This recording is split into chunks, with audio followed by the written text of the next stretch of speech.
महाराष्ट्राचा आराध्य दैवत छत्रपती शिवाजी महाराज या देशाचे संविधान करते डॉक्टर बाबासाहेब आंबेडकर आणि ज्यांनी महाराष्ट्रात इतिहास घडवला, मराठी माणसाला घडा दिला, ते वंदनीय हिंदुत्व सम्राट शिवसेना प्रमुख श्रीमान बाळासाहेब ठाकरे आम्हा सर्वांच्या लाडक्या महासंविधानाच्या ठाकरेंना भावांजली अर्पण करतो.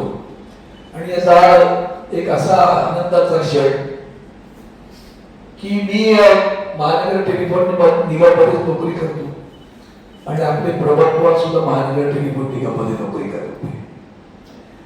आणि 13 ऑगस्टला या देशातील कलावंतांचा महामहिम राष्ट्रपतींच्या हस्ते सत्कार झाला.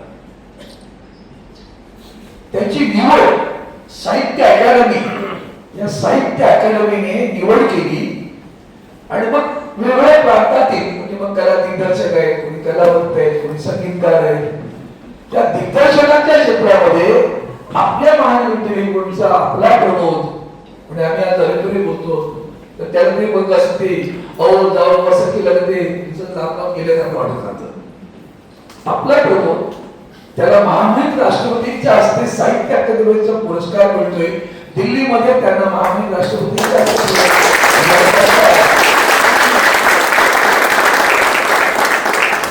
मला व्यक्तिशः खूप दुःख एका गोष्टीवर झालं की 13 ऑगस्टला मी दिल्लीत होतो आणि असंही होतं की त्यांनी मला कळवलं होतं, त्यांनी मला कळवलं होतं भाई माझा कार्यक्रम आहे, आणखी आपली मराठी काही कलावंत तुला भेटतील, तू ये.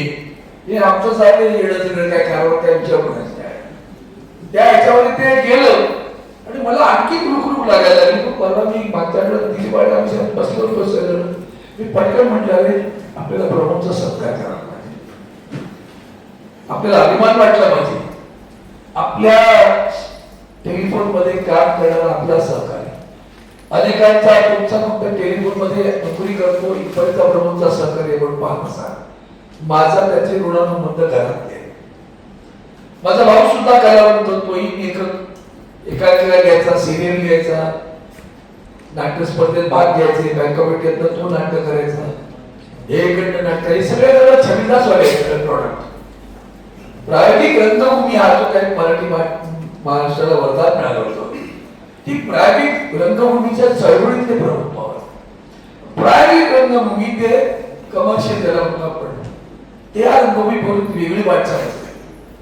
तिथून प्रमोद पवारांनी नाटकात काम केले, आर्यच्या डंक्यामध्ये केलं, टिळकमध्ये केलं, म्हणजे श्याम बेडेकरांच्या टिळक नाटकात त्याला टिळकांच्या भूमिकेत एंट्री मारताना पाहिलं. मला आज एक डोळ्यासमोर पडलेला प्रमुख पवार दिसतो आणि इतकी टिळकाची भूमिका आहे ती जबरदस्त केली होती. मग चित्रपटांना केलं, चित्रपटाला काही दिग्दर्शन केलं, नाटकाला दिग्दर्शन केलं, असे प्रमोद पवारांना आपल्याला तुम्ही थोडक्यात मी त्याने तिकडे पण दिलं. मी त्यातनं मुद्दाम 2 वाक्य मला जे आवडली ती वाचतो का, इन्क्लुडिंग विजय मेहता, प्रमोद विशाल बेडेकर, राजभक्त, पु ल देशपांडे, अशोक रानडे, ही माणसं ब्लॅक अँड व्हाईट टीव्हीवरची अशोक रानडे आठवत असतील, मराठी नाट्याचे चिकित्सा करतात. विजय मेहता म्हणजे तर काय चालतं होतं नाटक होतं, हेडमास्टर नव्हती, तिच्याकडनं शिकणं म्हणजे मोठी गोष्ट होती. तिने आपल्याला विद्यार्थी बांधणं ही मोठी गोष्ट होती विजय मेहताची. आणि या सगळ्यात मी प्रेक्षक म्हणून, माझा छोटा भाऊ म्हणून, आई छोटा भाऊ म्हणून आम्ही सगळे बोलायला जायचो. मी रडीला तुला आठवत आपण चागुडा केलेला तिथे आणि जुना छबिदास फ्लोअरवर नाटक, स्टेज नाही फ्लोअरवर नाटक, इथं फ्लोअरवर समोर बसलेले असे आम्ही आणि तिने चागुडा, तेव्हा तिचं नाव रोहिणी भोग होतं, मला अजूनही आठवत ती. आणि ती चागुडा केलेलं त्यावेळेस त्या आविष्कार होता, त्या आविष्कार नावाची एक संस्था होती आणखी, ते शिल्पा देशपांडे याची मंडळी होती. अप्रतिम म्हणजे हे जे काय आहे ना, पण प्रमोद अक्षरशः झोपून काम केले, अप्रतिम म्हणजे मनापासून. आणि पुन्हा प्रमोद पवारांना रस्त्यातनं चालताना कोणी म्हणणार नाही हा गर्विष्ठा पाडून चाललाय. एवढं सगळं मिळाल्यानंतर सुद्धा जमिनीवर पाय असणारे माणसं फार कमी असतात. माझा प्रमोद त्या जमिनीवर पाय हवामारी वगैरे नसते अशी काय, पण ही जे काय आहे ना हे छोटी गोष्ट नाही. म्हणून मी आज ठरवलं की प्रभूचा आपण सत्कार करायचा. तो यासाठी की मला सगळे जुनं आठवायला म्हणजे आमच्या घरी माझं शरद आणि हा ते रेसरला ते एकामेका लिहिले नाट्याचं वाचन व्हायचं. ते नाट्य वाचन कुठे माझ्या घरातल्या पोटपाळ्या साईडला एक दारापारच्या खोलीतला पोटपाळा, त्या पोटपाळ्याने बसलेले असतात वाचायचे. आणि मग नंतर प्रबोधन काय आमचं रंगमंच तयार झाला तेव्हा मग तिथे तालमी व्हायला लागल्या. या सगळ्या गोष्टी मी फार जवळनं बघितल्या. आता जे सगळं नवीन काळ सुरू आहे ते पाहताना जी असेल किंवा जी काही उत्क्रांती होते या देशामध्ये त्या उत्क्रांतीमध्ये मराठी नाट्यसृष्टी आहे ना तिला आजही सलाम करावा लागेल तुम्हाला. आणि मला आठवतो परेश रावल माझ्यावर खासदार होता. तुला आश्चर्य वाटेल तो मला आम्ही यार लोग मराठी में ना ड्रामा में ना बहुत मास्टर हो यार, तो क्या ड्रामा करते हैं ना, बढ़िया नाटक रहता है तुम लोग का. माझ्या घरी यायचा बसायचा अनेक वेळा. आणि हे जे पाहिलंय ना जवळनं ते आपण लक्षात घेतलं पाहिजे की या सगळ्या पार्श्वभूमीवर आणि कठीण परिस्थिती प्रभूच्या ऍक्टिव्हिटीमुळे कामगार संघाची चळवळ पुढे असा काही विषय नव्हता पण सोबत होता. आणि अक्काने सांगायचं हे चालू झालं हे काय बरोबर झालं भाषण काढला पण सांगितलेलं आहे त्यांनी मला भाई चाललं झालं हे बोललं घेतलं पाहिजे. आता स्वतः तळवळी आतमध्ये बरं चाललंय काय आता एमपीएल जबाबदार वाटत नाही का वाटत नाही. आता या सगळ्या लढाया आहेत आम्ही लढतोय. काल परवाकडे त्यांनी नवीन नाटक केलेलं आणि सर्क्युलर काढला आपल्या अधिकाऱ्यांसाठी लिहिलं 200 अधिकाऱ्यांना मधनं बाहेर जा कुठे जायचं तिकडे जाऊ शकता बेसवर जा इकडे जा तिकडे जा. मी म्हटलं ठीक आहे हे उतावलं काही लोक बांधिलकी नाही ना नारळ नाही ना बांधिलकी त्यावेळेस झाले काय काही लोक अरे मुझे नाहीतरी त्यांना दुसरा प्रश्न म्हणतो की करत काहीच नाही काय करायचंय मग इथे बसून तरी काय करू शकतो तिकडे प्रमोशन मिळते वॉचिंग पोस्ट मिळते आणखीन पगार मिळेल. मग मी दिलं त्यांना की तुम्हाला एमटीएल मधनं इथपर्यंत समजू शकतो मुंबई सेवा द्यायची की नाही त्या मुंबई सरकारी सेवा द्यायची नाही. एमटीएलची पण नाही बीएसएनएल नाही. ऑपरेशन कोणी घेतलं बीएसएनएल घेतलं. मग ऑपरेशन बीएसएनएल घेतलेलं आहे तर बीएसएनएलची सेवा देण्यासाठी माणसं पाहिजे की नको अनुभवी माणसं तुम्ही सगळे पाठवून देत आहे. खरबरीत पत्र लिहिलं मला आता ऑडिओ पाठवून सांगायला पत्र मागे घेतलं आणि सर थांबलं पाहिजे. पण मुळात त्याच्यात दुःख असं एवढं इथे झाली मिटिंग पूर्ण भरलं आणि पुन्हा मी विचारलं 40 मध्ये 96 आकडा घातला 96 मध्ये देऊन टाकलं मिटिंग केलं तर उलटा परिणाम म्हणजे यांना विषय लढायचं आपल्याला तर पळायचं कसं टाकलं जायचं लढायचं पळायला वाटायची आपण जेवढे राहिलो तर लढावून पुढे राहिलो. म्हणून तुम्हाला सर्वांनी एक लक्षात घेतलं पाहिजे की एक आपला सहकारी तुम्ही कोणी असा कुठलाही तुमची मुलं असतील तुम्ही असाल ज्या क्षेत्रात कुठे वेगळं काहीतरी करा त्याचं बाळाचं टेलिफोन ठीक आपल्याला नेहमी अभिमान वाटत नाही. आणि म्हणून आपल्या संस्थेचं नाव आपण जेव्हा ट्रस्ट तयार केला त्याचं नाव आपण जाणीव दिली. आजचा सत्कार सुद्धा या जाणीवीचा सत्कार आहे. ती जाणीव घेऊन आपण उभे आहोत. म्हणून आज ही सगळी जी वाटचाल आहे ना ती फार संघर्ष वाईट मला वाटतं. नाटक चाललं का आनंद आहे पडलं का कसं वाटतं स्पर्धेमध्ये नाटक चांगलं झालं तर त्याचा कसे अनुभव असतात नाही आलं कसं वाटतं लेखन करणं वाचणं.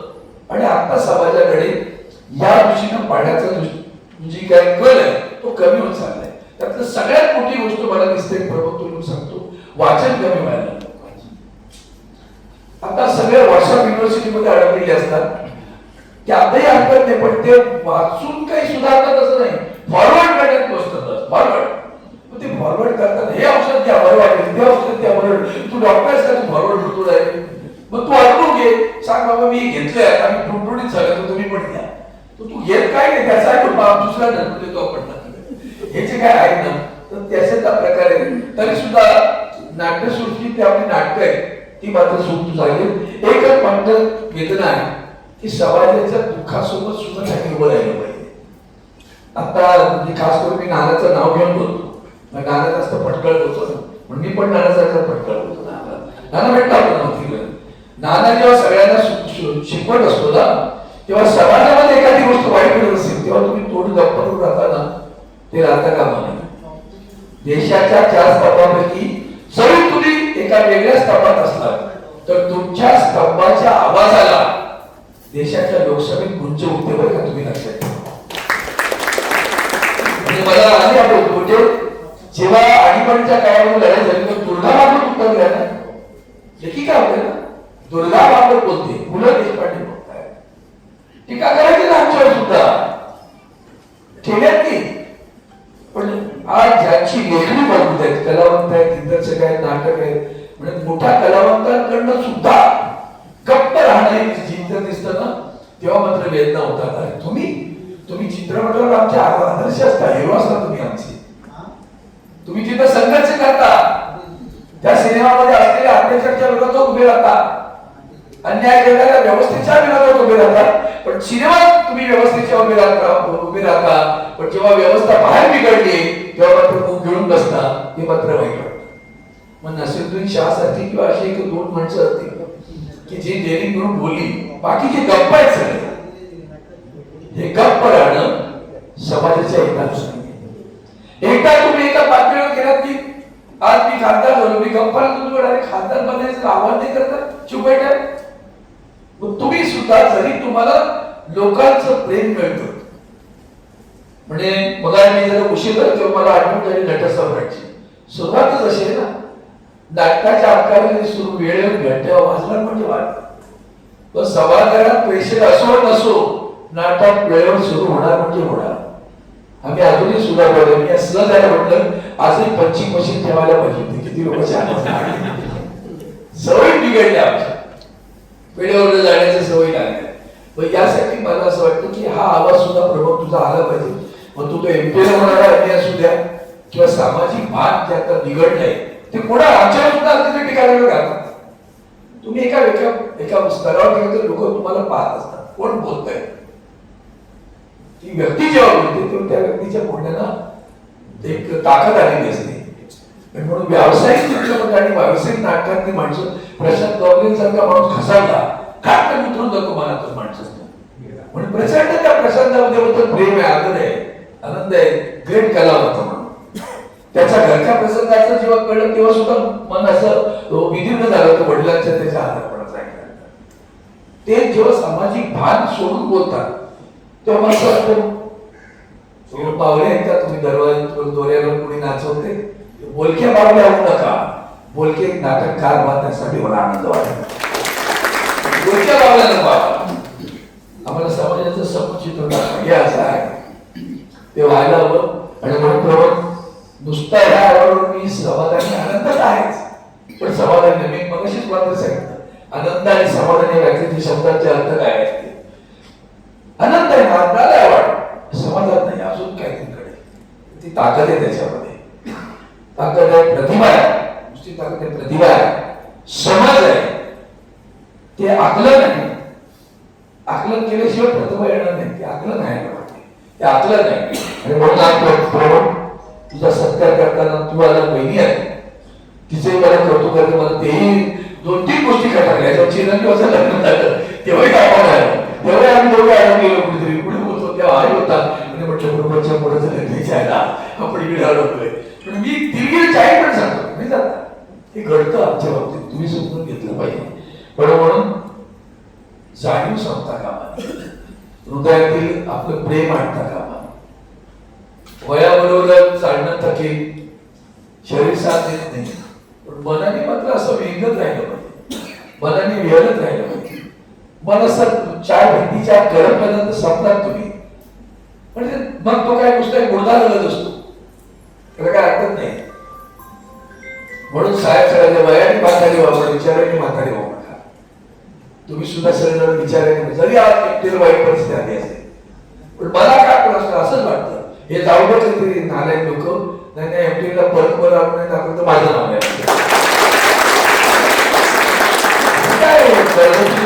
करायचं इच्छा असेल तर मागे बसतो, इच्छा नाही मला, माझी इच्छा मी विकली आहे, विसरलो नाही, विकली आहे. इच्छा जितकी बळकट झाली असती इच्छा विकली ना का मग संपत सगळं, स्वतःवर काही शिल्लक राहत नाही. इच्छा असते का, इच्छा असते का मार्ग सापडतो, मार्ग सापडेल.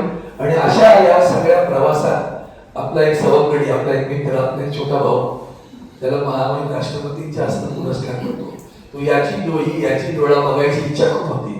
ती फार वेळा तुझं जमलं तर ते व्हिडिओ पाठवून मी तोही व्हायरल करेन. मला त्याचाही अभिमान वाटेल. बघा माझ्या मित्राला राष्ट्रपती सहकारी होता, त्याचा अभिमान वाटेल. त्यानिमित्त तुझं महानगर टेलिफोन निगम कामगार संघ, स्थानीय लोकाधिकार समिती, जाणीव न्यास आणि वंदनीय शिवसेना प्रमुखांच्या आशीर्वादाने, उद्धवजींच्या प्रेरणेने, शिवसेनेच्या वतीने सुद्धा मनपूर्वक अभिनंदन करतो.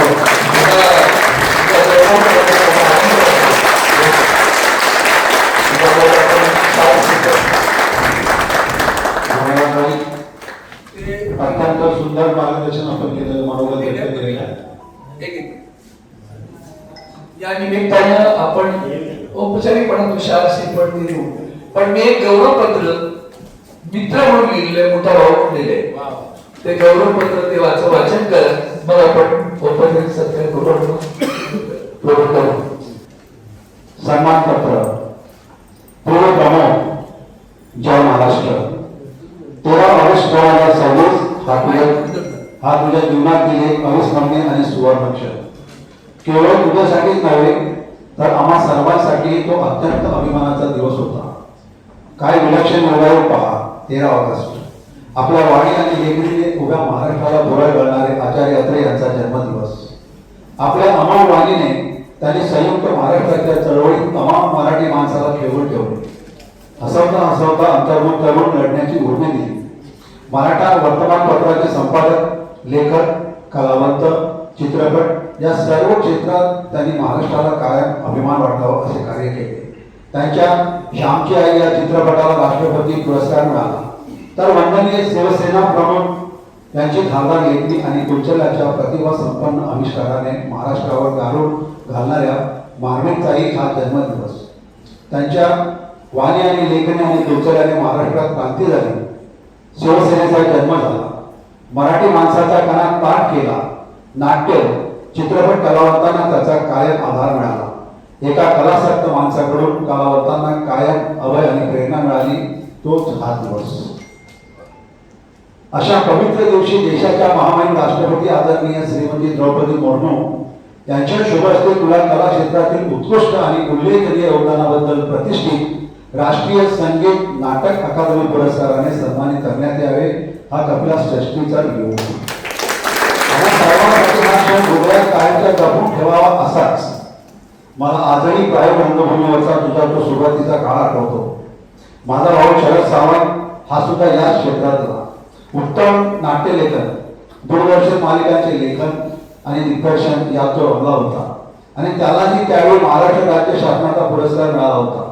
तुझी आणि त्याची वृत्ती विलक्षण होती. घर ते रंगमंच असा तुमचा मुक्त वावर असायचा आणि याच प्रवासात तुम्ही दोघेही आपापल्या कलागुणाने पुढे जात होता. दरम्यानच्या काळात तू महानगर टेलिफोन निगममध्ये नोकरीत लागला. तिथे तुझे आणि आमचे तत्कालीन कामगार संघाचे अध्यक्ष रमेशचंद्र राजापूर यांची गट्टी जमली. या कला आणि कामगार चळवळीच्या दोन्ही प्रवाहातून तुझी आणि माझी ही घट्ट मैत्री झाली. तुझा भारदस्त आवाज आजही तुला लाभलेली एक स्वर्गीय देणगी आहे.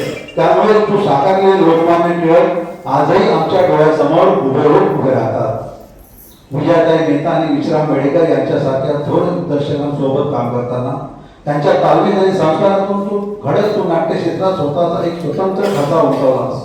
महानगर टेलिफोन निगम मध्ये कार्यरत असताना जरी तुला कामगार संघाच्या प्रत्यक्ष चळवळीत मोठ्या प्रमाणावर सक्रिय सहभाग घेता आला नसला तरी तुझ्या संघाला वेळोवेळी लाभलेले सहकार्य आणि पाठिंबा आम्ही कधीही विसरू शकणार नाही. आमच्यातला एक कर्मचारी आणि अवलिया कलावंत जेव्हा राष्ट्रीय पातळीवर सन्मानित होतो तेव्हा त्यासारखी दुसरी अभिमानाची गोष्ट नसते. आम्हा सर्व महानगर टेलिफोन निगम मधील कर्मचाऱ्यांना, आमच्या कामगार संघाला आणि व्यक्तिशः मला तुझा सार्थ अभिमान वाटतो. पुढील जीवनातही तुझ्याकडून अशी उत्तमोत्तम कला सेवा घडो आणि तुझे नाव नाट्य चळवळी देशोत्तर पोहोचावे याच मनस्वी शुभेच्छा. खासदार आणि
सन्मान भेटवस्तू आपण देखील देतो.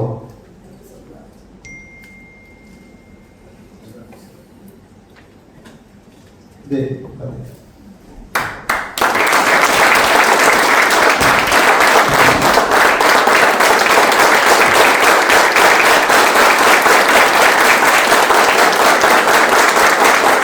धन्यवाद.